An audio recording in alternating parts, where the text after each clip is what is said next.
curso para lo que va a estar apuntado es trabajar con las reservas donde requieran un cálculo desde el punto de vista actuarial, y nos vamos a concentrar sobre todo en las reservas de IBNR, ¿sí? Pero para poder llegar a poder entender el concepto de reserva de IBNR y la reserva de riesgo en curso, un poco el objeto es primero hacer una introducción sobre determinados elementos que van a intervenir. Acá una aclaración importante: si bien nosotros como funcionarios de compañías de seguro estamos obligados a calcular la reserva de IBNR, no solamente se utiliza o se hace el cálculo para cumplir con una normativa, para realizar un determinado pasivo, sino que también la misma metodología de cálculo de reserva de IBNR nos va a servir al momento en que nosotros querramos tarifar los distintos seguros, ¿sí? Y en ese caso, para poder calcular un concepto que está vinculado con la reserva de IBNR, que es el costo final, ¿sí? o el ultimate. Pero bueno, un poco para poder llegar a hacer estos cálculos, a hacer estas proyecciones, primero lo que vamos a hacer en el curso, dar conceptos básicos de expuestos, de primas, la diferencia entre un reclamo y un siniestro, que tiene que ver con la cuestión administrativa y la cuestión de estimación. Una cuestión importante que van a intervenir sobre todo en la reserva de IBNR, que son los gastos de siniestros, donde dentro de los gastos de siniestros vamos a tener que hacer una distinción entre aquellos gastos que son alocables a un siniestro, ¿sí? Que lo vamos a llamar ALAE. El caso típico de esto es, por ejemplo, cuando pagamos a un liquidador o pagamos a un perito, que pagamos un honorario vinculado a un reclamo específico respecto de lo que son los ULAE, que son aquellos gastos de siniestros que no lo podemos alocar a un reclamo en particular, ¿sí? Esto va a ser importante también a los efectos del cálculo, y vamos a ver cómo tenemos que trabajar con ellos, ¿sí?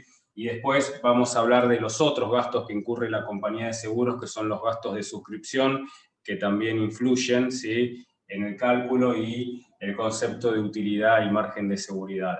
Esta primera unidad de lo que nosotros nos proponemos en el curso es muy introductoria, son conceptos que seguramente todos ustedes conocen, pero bueno, nos va a permitir por lo menos anclar y saber bien la terminología cuando hablemos de determinados conceptos, ¿sí? Después, Percy, si querés avanzar a la siguiente. Una cuestión importante cuando nosotros trabajemos tanto con la reserva de riesgo en curso o con la reserva de siniestros, y sobre todo la de IBNR, es el concepto o la metodología en que nosotros vamos a agrupar la información. Nosotros vamos a ver en el curso que, si bien utilizamos una metodología actuarial para hacer una proyección, el cálculo en sí no es complejo, ¿sí? Desde el punto de vista algebraico no utilizamos complejidad en el cálculo, pero lo que sí es importante es todo el trabajo previo que nosotros vamos a hacer, ¿sí? A los efectos de poder preparar la información para hacer la estimación, ¿sí? Entonces en el curso lo que vamos a abordar, y en este webinar lo vamos a explicar brevemente, ahora cuando terminemos un poco de diagramar la agenda, los distintos métodos de agregación, que es el experto que está haciendo el cálculo, por qué criterio agrupa, si se agrupa por año calendario, por año de suscripción, por año de ocurrencia o por año de denuncia, ¿sí? Es la misma información que tenemos, pero agrupados de diferente manera, y eso va a implicar que el valor que nosotros proyectemos sea diferente, ¿sí? Una vez que nosotros veamos esto, que es un poco introductorio, pero acá ya sí fundamental para poder hacer los cálculos, vamos a abordar en primer lugar la reserva de prima, la reserva de riesgo en curso, ¿sí? Viendo distintas metodologías de cálculo, ¿sí? La metodología más tradicional es la de el cálculo por prorrata del periodo de tiempo no devengado, ¿sí? Pero hay otros métodos de cálculo, como el método de 24avos y el método de el promedio de la fecha de emisión, ¿sí? En otros casos no se considera en forma exacta, sino muchas veces se puede calcular en función de una distribución uniforme, ¿sí? Acá una cuestión importante de cuando nosotros veamos esto es que ustedes están inmersos en una normativa local, ¿sí? Que muchas veces varía, depende del país, ¿sí? Pero es importante, más allá de saber cuál es la metodología que tenemos que aplicar en función de la normativa local, conocer otro tipo de metodologías de cálculo, ¿sí?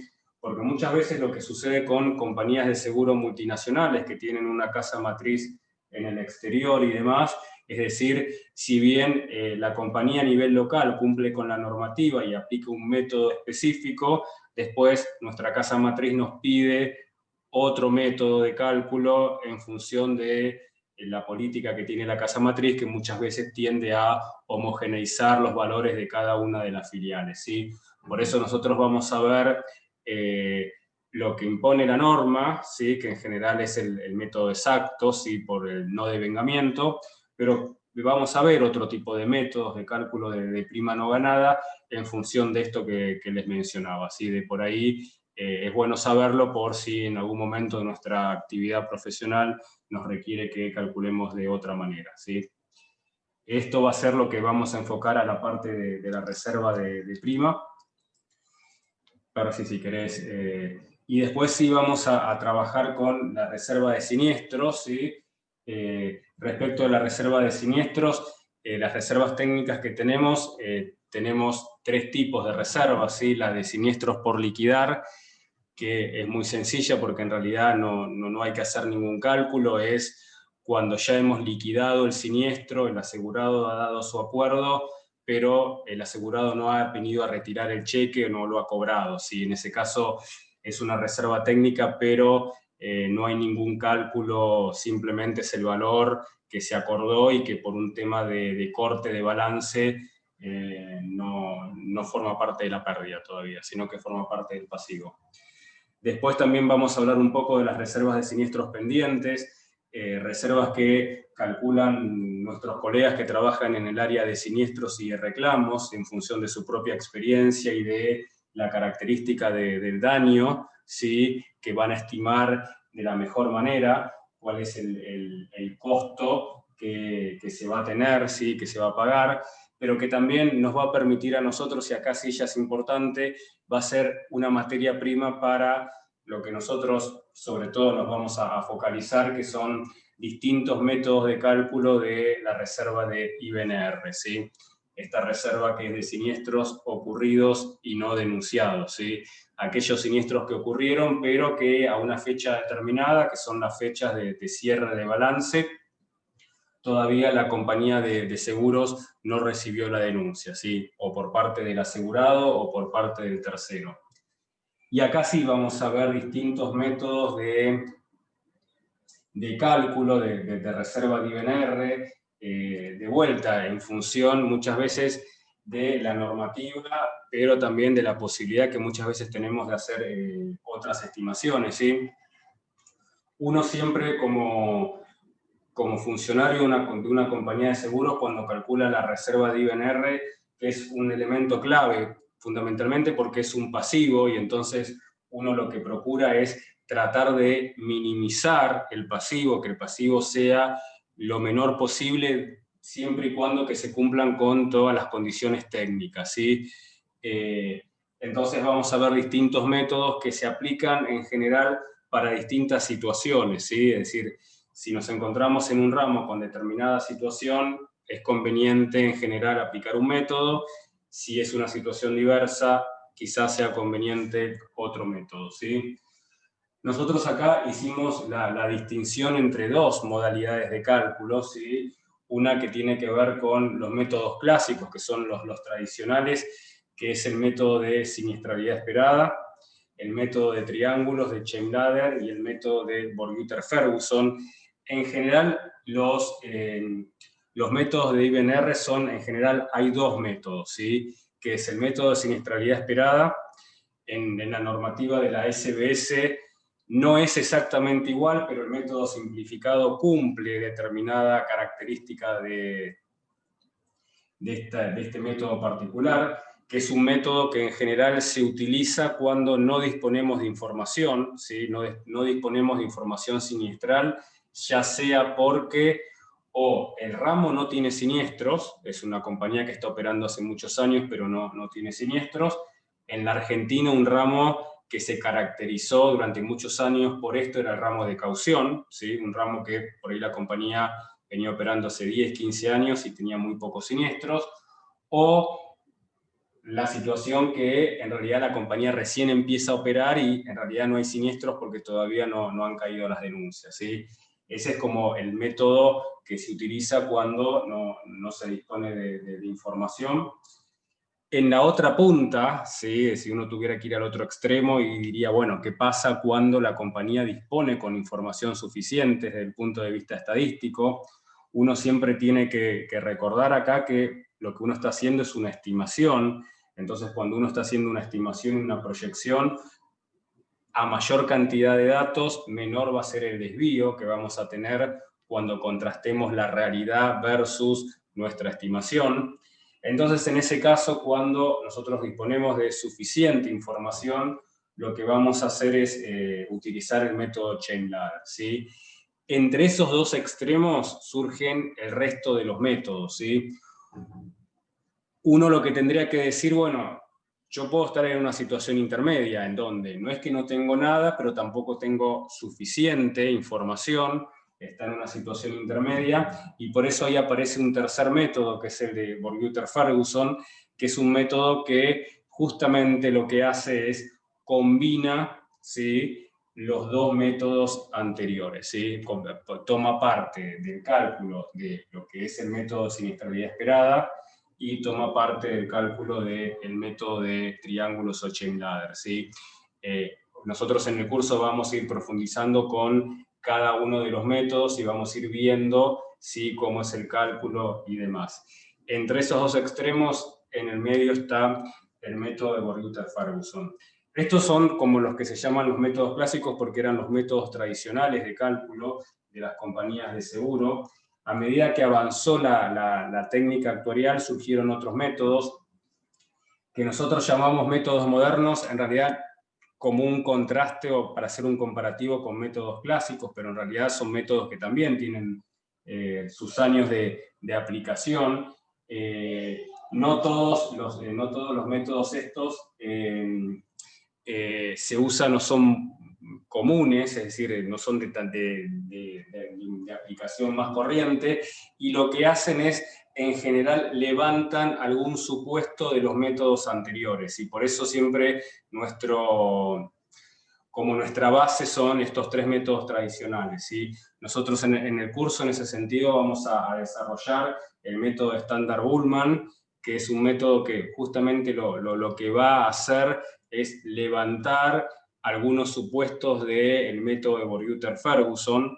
Se los comento para adelantar un poco de qué se trata. Cuando uno utiliza el método de Borguter-Ferguson, y justamente como es una combinatoria del método de siniestralidad esperada y de chain ladder, se tiene que tomar una siniestralidad del mercado, ¿sí? Justamente como no tengo toda la información necesaria, necesito tomar la siniestralidad del mercado que me permita hacer el cálculo.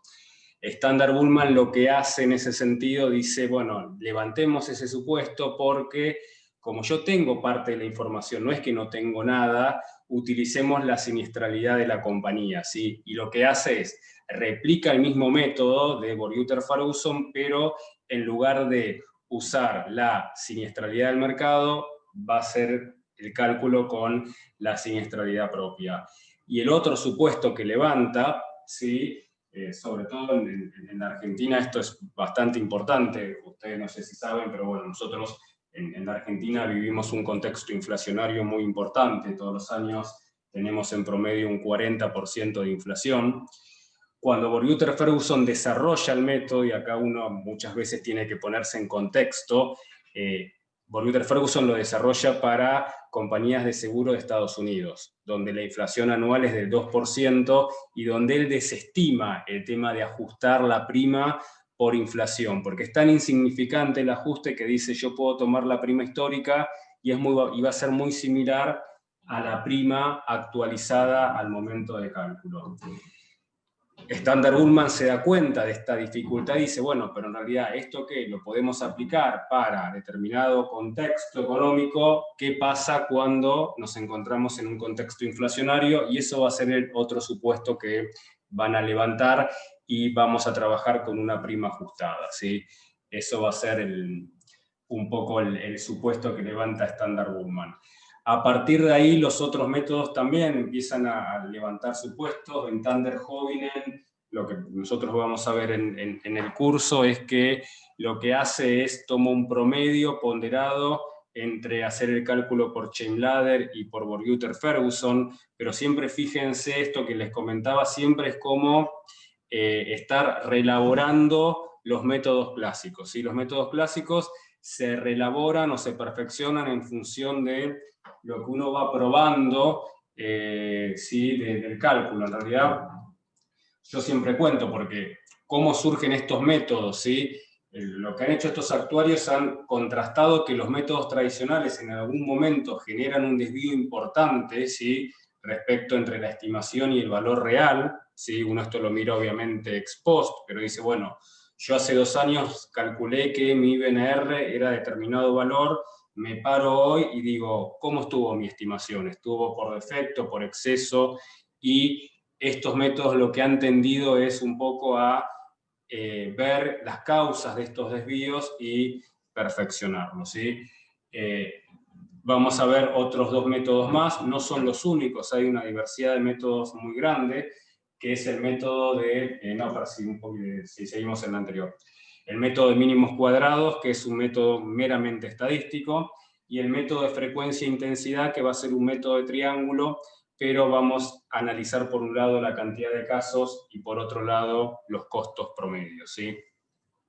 Un poco el objeto del curso es ir desarrollando cada uno de estos métodos en forma pormenorizada y ver en qué contexto se usa y ver ejemplos numéricos para que ustedes vean cuándo es un mejor estimador determinado método que otro, ¿sí? Después vamos a ver un tema que quizás a ustedes no los atañe mucho, pero bueno, me parece que es un tema importante de verlo porque, bueno, es decir, siempre nos podemos topar con esta situación, que es qué nos sucede cuando nosotros tenemos que calcular el IBNR en una economía inflacionaria, ¿sí? Lo que vamos a hacer es, los métodos son los mismos que los que usamos antes, estos que les mencioné, pero vamos a tener que hacer una corrección en nuestra información, en la preparación de la información, ¿sí? Entonces, un poco lo que vamos a ver es el tema del IBNR en un contexto inflacionario, una vez que veamos todos los métodos, cómo tenemos que trabajar con la información y demás. Yo acá cuento siempre una experiencia profesional, pero que me parece que es importante, ¿no? Porque muchas veces uno dice, yo en realidad, o ustedes trabajan en una economía donde no hay inflación, ¿por qué es necesario saber esto, ¿no? En la Argentina durante muchos años, en realidad no fueron muchos años, pero durante 10, 15 años tuvimos un sistema económico y monetario donde no había inflación, ¿sí? Era un sistema de convertibilidad. Entonces, durante 15 años en la Argentina no hubo inflación, un país caracterizado por una historia inflacionaria muy importante. Nosotros pensamos que como durante 15 años no hubo inflación, nunca más íbamos a tener inflación, y cuando ese sistema monetario cayó, nos volvimos a encontrar con la inflación. Y lo que sucedió es que muchos profesionales, incluso preparados en la universidad y demás, se dejaban de ver estos temas de contexto inflacionario porque se pensaba que nunca más iba a ser de aplicación, ¿sí? Entonces quizás ustedes trabajan en una economía, en un país donde hay una economía estable, donde no hay inflación, pero quizás tengan que calcular el IBNR porque trabajan en una compañía multinacional de otra filial donde hay un contexto inflacionario. Entonces nos parece adecuado que por lo menos les comentemos qué es lo que uno debe hacer cuando hay un contexto inflacionario. Ahora sí, pero sí podés avanzar a la siguiente. Y después lo que vamos a ver finalmente en el curso, para un poco cerrar en el cálculo del IBNR y demás, es cuál es el tratamiento que nosotros tenemos que hacer con lo que vamos a llamar lo anómalo, ¿sí? Lo que es lo no normal. lo no normal en función de nuestra experiencia, ¿sí? Porque lo que vamos a ver es que todas las metodologías de IBNR, todo lo que es extraordinario o anómalo, tienen un tratamiento diferente, ¿sí? Y entonces acá lo que nos vamos a enfocar es en 3 tipos de anomalías que tienen 3 tipos de tratamiento diferente, que tienen que ver con los siniestros extraordinarios, por ejemplo, una situación que es puntual y que nunca sucedió y que quizás no suceda en el futuro, ¿sí? Estos siniestros siempre en las compañías de seguro uno los tiene presente porque justamente son de una magnitud importante. Y después lo que sucede con nuestros cambios en la política de suscripción, de reserva y de pago, ¿sí? Si la compañía, quizás el ejemplo más tradicional acá, está en un RA, está analizando el IBNR en el ramo de responsabilidad civil automotores, y por un cambio en la política de suscripción, en un momento la compañía no suscribía taxis, porque no los quería suscribir, porque es un riesgo con una mayor exposición, y después hay un cambio en la gerencia técnica y se decide suscribir este tipo de riesgos, lo que nosotros nos enfrentamos en la información que vamos a utilizar para la proyección es que hay parte de la información del pasado que no es significativa, ¿sí? Entonces nosotros ahí vamos a abordar los cambios en la política de suscripción, los cambios en las políticas de reservas de siniestros pendientes, nuestra RSP. Acá también lo que nos vamos a encontrar es que muchas veces el área de siniestros tiene una política conservadora en cuanto a sus reservas y después cambie radicalmente esa política o viceversa, es decir, a veces deciden reservar de más y después deciden, bueno, no vamos a reservar de más, sino que vamos a cambiar nuestra política. Esto nos va a influir también en el cálculo y los cambios en las políticas de pago, ¿sí?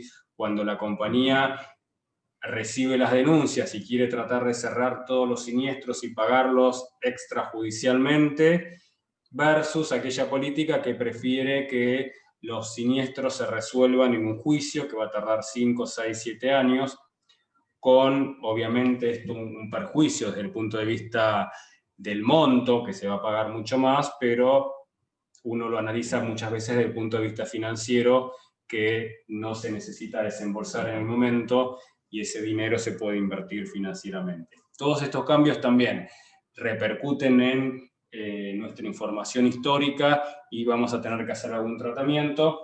Y después también las anomalías en los factores de enlace, que va a ser otro elemento que vamos a ver qué sucede cuando en los factores de enlace, vamos a ver que es un factor de enlace, hay algo que es raro y cómo lo tengo que trabajar, ¿sí? Un poco esto es lo que nosotros vamos o los temas que vamos a ver en el curso. Va a haber una parte de ejercitación también, a medida que vayamos viendo cada uno de los métodos, vamos a ver ejemplos numéricos y después vamos a hacer una ejercitación siempre sacado de casos reales, ¿sí? de situaciones de compañías reales, no son casos de laboratorio, sino situaciones reales, para ver lo que el analista tiene que hacer, cómo trabajar la información y hacer los cálculos, ¿sí? Percy, si querés. Bueno, acá hicimos como un poco también este webinar es abordar, aunque sea algún tema de lo que vamos a desarrollar en profundidad en el curso, ahora de una manera un poco más liviana o introductoria, porque bueno, para que ustedes vean en qué va a consistir el curso. Vamos a ver algunas cuestiones o tomamos un tema, nos centramos en este webinar fundamentalmente en la reserva de IBNR, que va a ser como el núcleo de nuestro curso, ¿sí? Porque es la que más complejidad lleva en el cálculo y más complejidad lleva en la preparación de la información. La reserva de reserva de riesgo en curso es más sencilla frente a la IBNR. No sé si dije antes reserva de riesgo en curso, me quería referir a la reserva de IBNR. Si vamos en este webinar, desarrollar algunas cuestiones de la reserva de IBNR, que es la que lleva mayor complejidad, ¿sí? La reserva de riesgo en curso, nuestra prima emitida es la que es, y simplemente es aplicar una fórmula de cálculo o diversas fórmulas de cálculo de acuerdo a el método, ¿sí? Percy, si querés avanzar. Entonces, bueno, cuando nosotros trabajamos para el cálculo de la reserva de riesgo en Q, de IBNR, tenemos que distinguir bien entre lo que es un siniestro pagado, ¿sí? Van a ser distintos elementos que se van a nutrir, ¿sí? Para poder hacer el cálculo. Aquellos siniestros que son pagados, ¿sí? Que es un dato objetivo, esto es algo que nosotros ya lo tenemos contabilizado y sabemos que es ese valor, versus lo que son los siniestros pendientes, que también lo vamos a usar como input, ¿sí? Para hacer el cálculo. Cuando veamos los métodos, ustedes van a ver que nosotros la estimación de IBNR la podemos calcular o ya sea solo con la información de pagados o con la información de pagados más pendientes. Eso de pagado más pendiente es lo que se va a llamar siniestro incurrido, es decir, esto es una parte también de la terminología que aparece. Y después vamos a tener lo que vamos a contabilizar, si bien se va a contabilizar en diferentes rubros, pero lo que va a importar a la gerencia general y a la casa matriz, que es la pérdida definitiva, ¿sí? ¿Cuál es la estimación de lo que realmente va a ser la pérdida para la compañía? Que va a ser aquellos siniestros que se pagaron, aquellos siniestros que están reservados, que se estima lo que se va a pagar, pero que son siniestros ya denunciados. Nuestro IBNR, acá aparecen dos terminologías que ahora lo paso a enumerar o ver las diferencias entre IBNR e IBNR, y a eso le vamos a restar los recuperos, que es aquello de aquellos siniestros que pagamos, pero tuvimos oportunidad de recuperar parte de su valor, ¿sí? Si querés. Nosotros siempre hablamos de IBNR, ¿sí? De estos siniestros que ocurrieron, pero que la compañía no tiene conocimiento porque no se denunciaron, ¿sí? En términos generales hablamos de un IBNR, pero cuando nosotros empezamos a hacer el detalle, vemos que son dos, dentro de este concepto general de IBNR hay dos conceptos que están implicados, ¿sí? Uno que lo vamos a llamar como IBNR puro, que son justamente estos casos donde yo me paré al cierre del balance y el siniestro no fue denunciado, es decir, el siniestro ocurrió, pero la compañía no tiene conocimiento de la denuncia. Vas a ver por la historia que tiene en el pasado que hay un delay entre la ocurrencia y la denuncia. Y va a haber otro factor que en realidad va a ser el factor más importante, es decir, en el cálculo, que va a ser el IBNR, que son siniestros ocurridos y que son denunciados, que la compañía tiene la denuncia, pero que son insuficientemente denunciados, ¿sí? ¿Qué significa con insuficientemente denunciados? Que al momento en que me denuncian el siniestro, no me dieron la información de todos los elementos que me permitan a mí hacer el cálculo o la estimación de la reserva de siniestros pendientes más exacta respecto a lo que pensamos que se va a cerrar el siniestro, ¿sí? Voy a dar un ejemplo que quizás sea muy ilustrativo, ¿sí? Imagínense que la compañía al cierre del balance recibe, ¿sí?, una denuncia donde lo que recibimos como denuncia es que nuestro asegurado atropelló con su vehículo a un peatón y lo mató. Y lo único que nosotros tenemos como información es esa. Ahora, desde el punto de vista de la reserva, es decir, ustedes saben que está el concepto de la vida humana desde el punto de vista actuarial, que es el cálculo de todos los beneficios o todos los ingresos que la persona deja de percibir por haber fallecido. Y ahí las vidas desde el punto de vista actuarial no valen lo mismo, ¿sí? Porque no es lo mismo que fallezca una persona de 28 años que fallezca una persona de 54. El horizonte temporal de los ingresos que deja de percibir la primera persona es mucho mayor que la segunda. Pero tampoco es lo mismo una persona que gana 10.000 pesos, o 10.000, sí, 10.000 por mes, que una persona que gana 50.000 por mes. Es decir, entran una serie de variables que, si yo tengo la denuncia que solamente el asegurado atropelló y mató a un peatón, yo voy a hacer una reserva con los pocos elementos que tenga, pero esa reserva que yo haga va a tener un desvío respecto del costo final. Y ese desvío es lo que va a medir este IBNR, ¿sí? Entonces, cuando nosotros hablamos de IBNR y decimos, bueno, calculamos por los distintos métodos el IBNR, ustedes en la normativa de la SBS les permiten calcularlo en forma separada o en forma conjunta.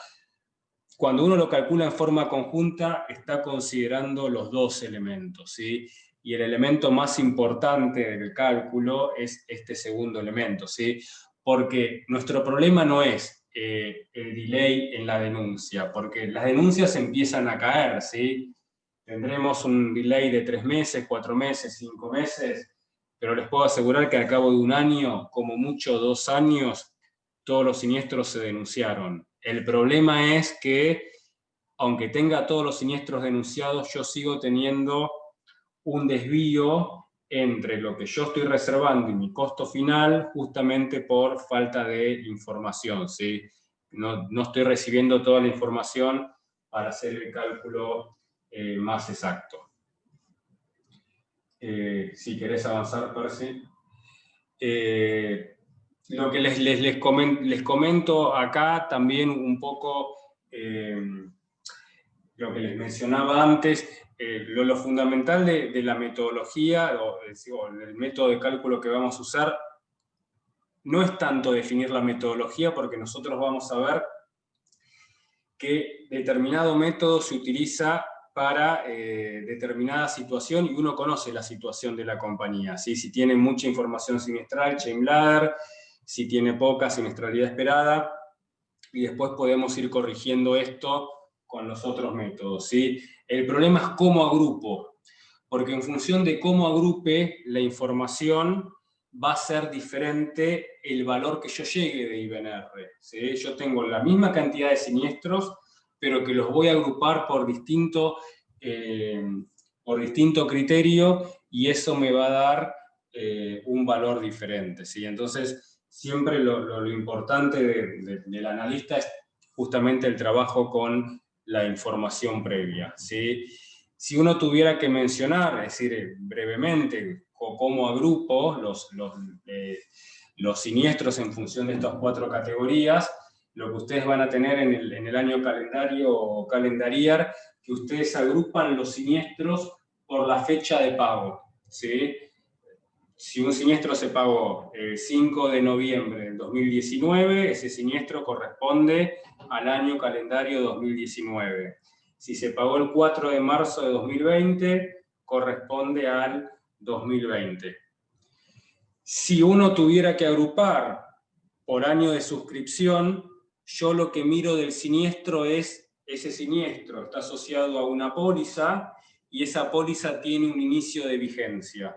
Entonces yo ya no miro la fecha de pago del siniestro, sino del siniestro lo que miro es el inicio de vigencia de la póliza y voy a agrupar en función de ese año, ¿sí? Si uno tuviera que agrupar por año de ocurrencia, lo que hace es, lo que mira del siniestro es la fecha de ocurrencia. Yo no miro ni cuándo se pagó, ni tampoco miro cuándo inició vigencia la póliza. Lo único que miro es cuándo ocurre el siniestro y ese va a ser el año de agrupación, ¿sí?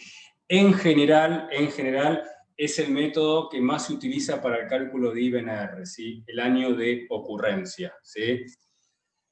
Y el año de denuncia, lo que yo miro, no miro ni cuándo se pagó el siniestro, ni cuándo inició vigencia la póliza, ni cuándo ocurrió, sino cuándo me lo denunciaron, ¿sí? Este método de agregación también es usual, sobre todo para un ramo en específico. Sí, ahora la estimación de IBNR debería considerar una agregación por año de denuncia. Sí, justamente por el año de denuncia voy a tener un componente de IBNR, y a medida que me van denunciando, yo ya lo registro en una denuncia, pero a medida que avanza la vida del siniestro, me siguen denunciando datos que van a influir en el cálculo. Pero sí, hay un componente de factor de denuncia importante. Ahora, cuando uno agrupa por año de denuncia, o también llamado placemate, yo lo que miro es la fecha de denuncia, ¿sí? Acá también es un método de agregación que es usual, pero para un ramo específico, ¿sí? Para, por ejemplo, el ramo de responsabilidad civil mala praxis, ¿sí? ¿Por qué? Porque si uno lo imagina desde el punto de vista de una compañía de seguros, imaginemos mala praxis médica. Si uno tuviera que decir concretamente cuál es la fecha de ocurrencia, es cuando el médico operó mal al paciente. Ahí es cuando se genera la ocurrencia del siniestro. Producto de una mala intervención quirúrgica, eso genera un daño al paciente. El problema es que muchas veces el paciente no da cuenta en forma inmediata o manifiesta la consecuencia de la mala praxis en forma inmediata. Quizás pasan 2, 3, 4 años y después de pasado determinado lapso, el paciente se da cuenta que la dolencia que tiene es a consecuencia de esa mala praxis. Entonces ahí, cuando nosotros trabajamos con el ramo de responsabilidad civil mala praxis, ¿sí? Médica o cualquier otro tipo de responsabilidad civil, o el ramo de D&O, que es la responsabilidad de directores, el método de agregación es el método de año de denuncia, ¿sí? Hay un ejemplo, Percy, si querés pasar, esto un poco lo comenté recién, cuál es cada uno. Yo acá, fíjense que tomé un caso extremo, ¿sí? No es que esto suceda siempre, pero justamente para que vean cómo frente a una misma situación depende el método de agregación que uno utilice, lo voy a agrupar en un año diferente, ¿sí? Fíjense lo siguiente, nosotros tenemos una póliza que es una póliza anual que tuvo vigencia entre el 1 de abril de 2015 y el 31 de marzo de 2016, por lo tanto se cubren todos los siniestros que estuvieron en ese periodo. Tenemos un siniestro el 12 de febrero de 2016, ese siniestro se denuncia el 7 de marzo de 2017 y se paga el 4 de abril del 2018. Es el mismo siniestro, ¿sí? Imagínense que es un siniestro por valor 1000. Ahora, depende el criterio que yo utilice para agrupar los siniestros, esos 1000 van a diferentes años. ¿Por qué? Porque si yo lo que digo es, voy a agrupar los siniestros por año de suscripción, yo lo que miro es el inicio de vigencia de la póliza. Entonces, para mí, esos 1000 van a ir al año 2015, ¿sí? Porque lo que estoy viendo es la póliza inició vigencia abril 2015, por lo tanto, esos 1000 los tengo que agrupar en el año 2015. Si la compañía lo que decidiese es no, yo voy a agrupar por fecha de ocurrencia, yo tengo esos 1000, pero ahora los tengo en el año 2016, porque yo lo que miro es cuándo ocurre el siniestro. El siniestro ocurre en febrero de 2016, por lo tanto, esos 1000 ya no van al año 2015, sino que van al año 2016. Si la compañía decidiese agrupar por fecha de denuncia, por claims made, lo que va a decir es, yo lo que miro es cuándo lo denunciaron el siniestro, entonces esos 1000, ¿sí? Ahora van a pertenecer al año 2017. No corresponden ni al año 2015 ni al año 2016. Esos 1000 yo lo agrupo en el año 2017. Y finalmente, si la compañía decide agrupar por año calendario, donde lo que mira es cuándo se pagó el siniestro, esos 1000 van a ir al año 2018. Entonces, fíjense en esta situación extrema, ¿sí?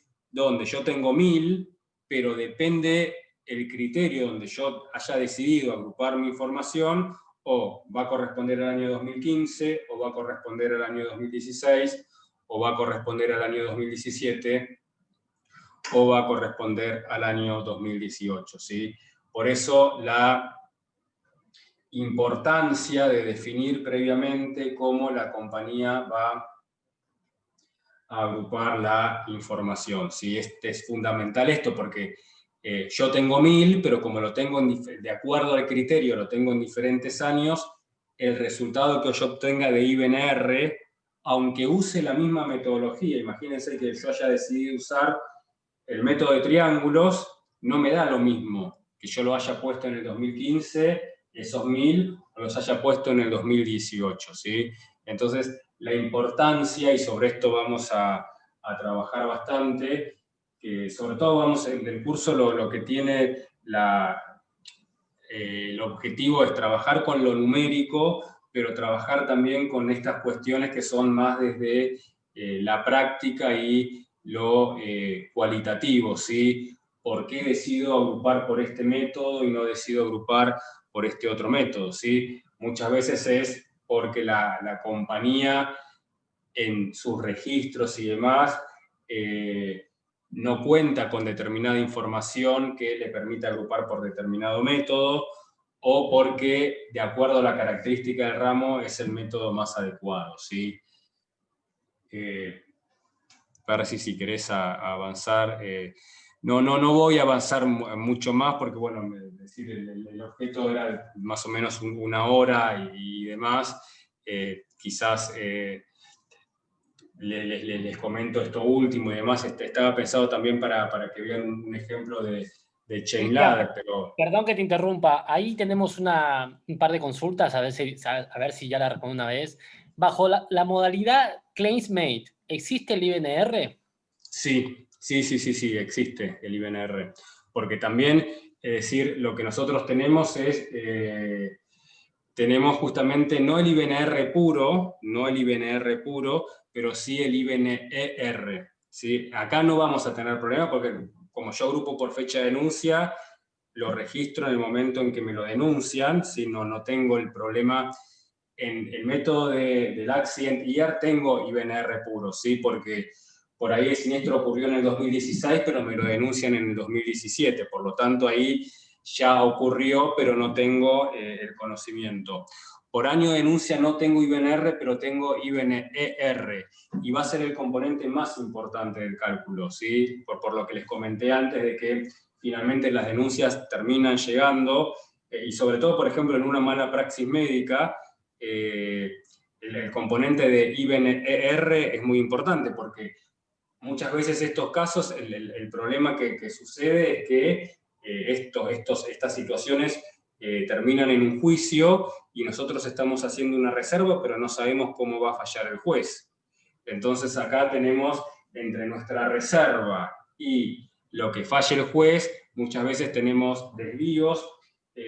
Las sentencias judiciales, si bien siguen todo lo que tiene que ver con la normativa legal, muchas veces en la cuantificación del daño hay cambios, ¿sí? Uno por ahí sabía más o menos cómo va a fallar el juez o la jurisdicción en la cual está el siniestro, pero muchas veces hay cambios, es lo que se llama inflación judicial, que no es una inflación monetaria, pero el ejemplo es, imagínense una muerte en esta jurisdicción judicial, bajo determinadas características, los jueces están fallando en 1.000.000.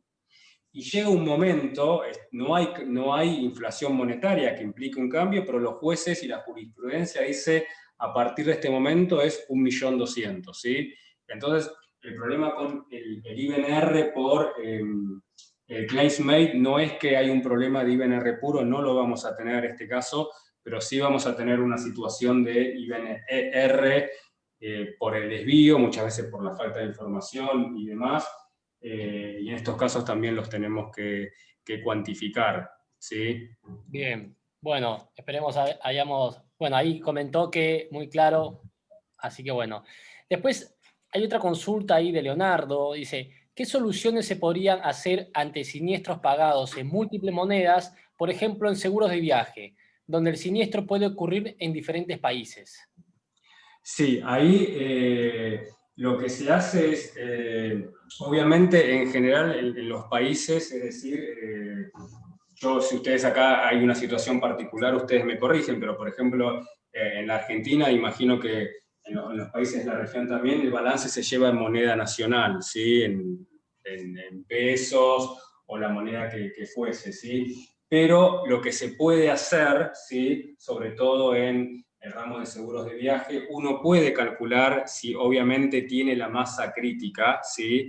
Uno puede calcular, un IBNR puede separar su cartera a calcular el IBNR en moneda local y calcular los casos que se pagaron sobre todo en dólares, ¿sí? Que es la moneda que más se utiliza, ¿sí? Si hubiera otra moneda, euros y demás, el problema es que necesito tener la base, es decir, suficiente información. Si tuviera poca información en otra moneda, lo que hacemos es lo convertimos a valor de moneda local, al tipo de cambio de la fecha de pago, ¿sí? En general ustedes no tienen el problema de la inflación, con lo cual ahí el valor que lo convierten es el valor que se puede mantener en el tiempo. Cuando, por ejemplo, en la Argentina que hay devaluación, yo tengo que calcular, convertir los dólares al tipo de cambio, la fecha de pago, pero después ajustarlo al valor de hoy por inflación, porque imagínense que si 100 dólares valían, si un dólar valía un peso, y yo hace 2 años pagué 100 dólares y eran 100 pesos, pero esos 100 dólares hoy valen 300 pesos, en realidad mis 100 pesos no me sirven, si yo los tengo que modificar la base. Un poco lo que vamos a ver con el tema de inflación, ¿sí? Pero lo que se puede hacer es, si uno tiene la masa crítica, calcular un IBNR en moneda local, un IBNR en moneda extranjera, y después lo que se hace es, se convierte, si la norma contable indica que el balance hay que llevarlo en moneda local, el IBNR que se calculó en dólares se convierte a la moneda local al tipo de cambio, ¿sí? De la fecha del cierre del balance. ¿Sí? Si el balance es trimestral, a cierre del trimestre; si el balance es mensual, a cierre de mes. Pero puede suceder esto y se puede llevar a cabo. ¿Sí? Pero de vuelta uno necesita tener la masa crítica. Si no tiene la masa crítica, esos casos que se pagaron en moneda extranjera, es conveniente convertirlos a moneda local a la fecha del tipo de cambio, del pago, y trabajar con un único triángulo, ¿sí? En el caso de que sean triángulos. Bien, bueno, ahí Leonardo, esperemos hallado, indicado tu consulta. Después tenemos una consulta de Marco Ávila, ¿sí? Para riesgos de alta severidad y baja frecuencia, como en el caso de cauciones y fianzas, ¿cuál sería la metodología de IBNR a utilizar? ¿O debería considerarse una metodología más orientada hacia los siniestros grandes? Ahí el problema es que cuando uno tiene baja frecuencia, y justamente sucede con el método sobre todo en el ramo de caución y fianzas, para poder utilizar el método de triángulos, que es el método más tradicional, yo necesito masa crítica, ¿sí? Porque como yo tengo que hacer una estimación, necesito tener un volumen importante de casos de siniestros, ¿sí? Para que justamente con la ley de los grandes números yo cuando estime tenga el menor desvío. Si yo tengo siniestros de alto valor, ¿sí? De alto importe, pero tengo pocos siniestros, mi problema está en que tengo pocos siniestros. Entonces, como tengo pocos siniestros, justamente la metodología de Chemlader, que toma el supuesto de tengo mucha información, no se cumple, y uno termina yendo a una metodología de siniestralidad esperada, ¿sí? El problema de la metodología de siniestralidad esperada tiene una ventaja y una desventaja, ¿sí? La ventaja es la simplicidad en el cálculo, es muy sencillo el cálculo, porque es justamente hacer un producto de una siniestralidad de referencia que es del mercado respecto de las primas, ¿sí? Y restarle los siniestros que uno tiene. El problema de esto, que justamente como es el método que menos información tiene, es el que más desvío va a generar, ¿sí? Cuando uno después lo analiza ex post, es el método que más desvío va a generar. Por eso en general las normas, por ejemplo acá hago la referencia a la SBS, hace en la normativa hace la referencia de que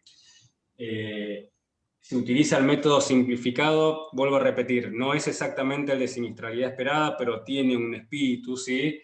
Pero después lo que indica la SBS es, a medida que vamos incorporando o vamos teniendo más experiencia, uno debería dejar este método y utilizar un método con mayor, es decir, un método que aplique más cuando hay experiencia siniestral, ¿sí?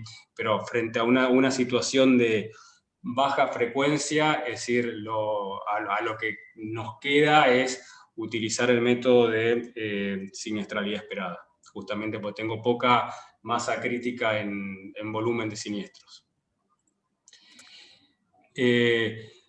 Finalmente, y con esto, es decir, termino un poco la exposición para no Sí, pasar. no hay más consultas, Cristian, perdón que te interrumpa. No, sí, pero simplemente para cortar un poco acá y no extendernos más del tiempo que estuvo indicado, es decir, una cuestión que también vamos a trabajar y demás, y que tiene que ver un poco con los métodos de agregación y demás, es no solamente nosotros tenemos que ver si tengo mucha información, tengo poca información para ver el método que voy a usar, sino también tengo que analizar cada uno de los ramos, sí, porque el comportamiento de cada uno de los ramos a nivel siniestral no es el mismo, ¿sí? Ustedes ahí lo que no per para atrás, es decir, esto no nos va a alcanzar el tiempo. Esto, lo de ramo de cola corta y ramo de cola larga, quería mencionar.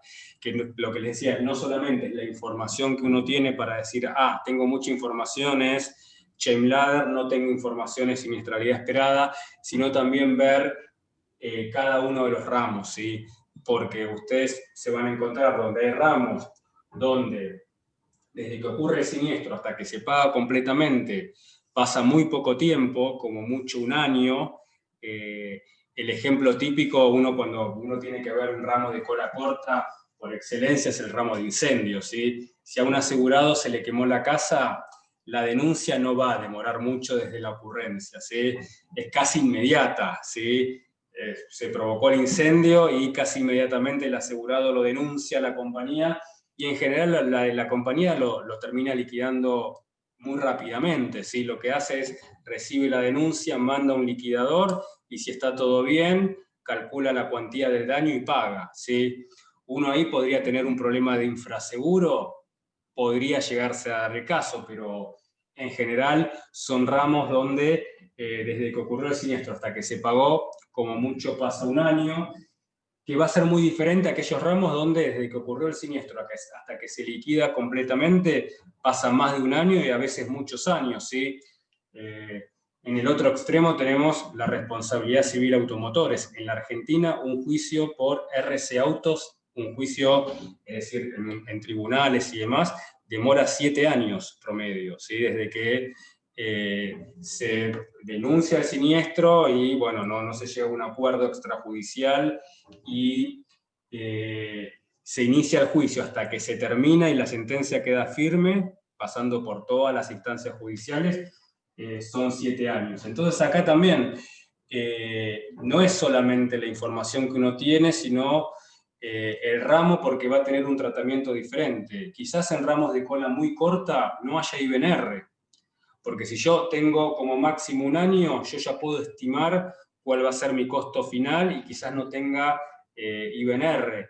Si yo estoy en un ramo de cola larga y voy a tener un IBNR importante y después lo que voy a tener que ver es para cada uno de los ramos cómo agrupo, ¿sí?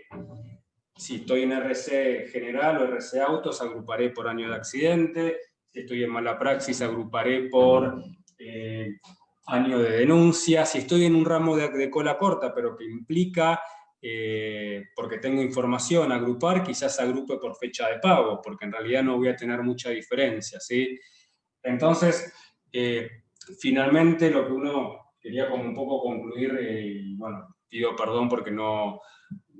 La presentación estaba pensada para tratar otros temas, pero bueno, en el curso lo vamos a tratar bastante en detalle, es que uno también tiene que ver el ramo, ¿sí? En el cual uno está trabajando, porque el comportamiento es diferente. Entonces, y justamente quería concluir con esto, es que lo más importante no es el cálculo. Es decir, cuando nosotros veamos los cálculos, y si ustedes ya tienen oportunidad de trabajar con esto y lo habrán visto, el cálculo del punto de vista algebraico no es complejo, porque en realidad cuando calculamos por triángulos lo que estamos haciendo es dividiendo, multiplicando y restando, ¿sí? Operaciones básicas de álgebra. El problema es con qué parto, es decir, y es todo este trabajo previo que uno tiene que hacer. Tengo que ajustar la información, tengo que sacar información porque hay cosas raras que me van a desvirtuar el promedio, hubo cambios en el interior del triángulo, es cola corta, es cola larga, cómo la agrupo y demás. Es lo que más tiempo lleva. Después el método, cuando uno ya definió el método y sabe que es el método adecuado, ahí el cálculo finalmente no va a ser complejo. Nosotros un poco en el curso, y lo que les mencionaba, es un poco esta la agenda del curso, sobre todo nos vamos a focalizar en IBNR, como que el núcleo del curso va a ser IBNR, pero vamos a trabajar también con la reserva de riesgo en curso y vamos a ver distintos métodos de cálculo, ¿sí? Un poco, bueno, esto era el objetivo que nos habíamos planteado con este webinar, plantearles muy en líneas generales en qué va a consistir el curso, cuál va a ser nuestro trayecto en el curso. Obviamente el curso en ese sentido también es de ida y vuelta, porque muchas veces suceden que, bueno, uno plantea una situación laboral concreta y dice, bueno, yo me encuentro con esto, ¿cómo lo puedo resolver?